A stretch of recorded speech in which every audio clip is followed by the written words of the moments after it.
korupsi. Baginda termulia di neraka yaitu Nabi Muhammad Sallallahu Alaihi Wasallam. Sebelumnya agar lebih semangat, kita awali dengan menyanyikan sebuah lagu yang berjudul Assalamualaikum. Yuk kita nyanyikan bersama. Assalamualaikum ya abi ya umi. Assalamualaikum ya abi ya umi. Salam indah ku persembahkan dari Allah yang penyayang. Salam indah ku persembahkan dari Allah yang penyayang. Teman-temanku yang tersayang, pernahkah terbayang dalam benak kita saat kita sedang berada dalam perut ibu, betapa susahnya ia membawa kita kemanapun ia pergi, namun sekali ia tak pernah mengeluh.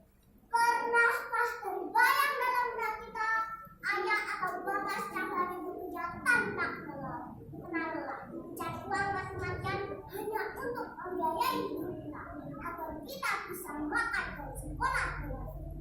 Bayangkan saudara-saudara, betapa beratnya beban dan tanggung jawab yang ada pada pundak-pundak kita. Hadirin sekalian yang dirahmati Allah, ada beberapa kisah tentang bagaimana seorang anak yang durhaka kepada orang tua. Misalnya, Al Bunda tanpa disadari ternyata banyak sekali maling-maling lain zaman sekarang ini.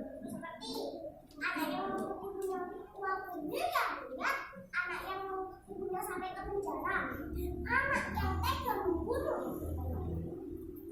Hadirin sekalian yang dirahmati Allah, beberapa kisah tersebut patut kita jadikan pelajaran. Ingatlah bahwa ridhawahi walidaini wa saqatullahi fi safatil walidaini. Ridha Allah ada pada cinta dua orang tua, dan murka Allah ada pada pemurkaan orang tua. Hadis riwayat Tirmidzi. Beberapa hal yang perlu kita sepele yang berkaitan dengan pendurhakaan seorang anak pada orang tua adalah sebagai: 1. Membuat ibunya menangis dan bersedih, baik dengan ucapan maupun perbuatan. 2. Mengucapkan dan kesal terhadap perintah ibu. Masih banyak. Perlu kita ketahui bahwa seorang ibu mampu merawat 10 anaknya, namun 10 orang anak belum tentu dapat merawat. Itulah bukti betapa mulianya dan besarnya kasih sayang orang tua. Teman-teman, apakah kalian masih ingat doa kedua orang tua? Ayo kita doakan bersama-sama. Bismillahirrahmanirrahim. Rabbifirli walwalidayya warhamhuma kama rabbayani shaghira. Hadirin yang dimuliakan Allah, janganlah sekali-kali kita mendurhakai kedua orang tua kita. Takutlah azab Allah bagi manusia yang durhaka kepada orang tua.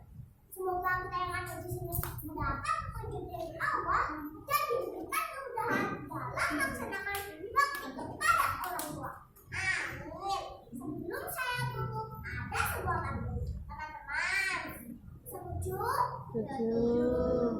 Laku-laku yang suka dulu. Ojo lali tutup kunci, ojo maneni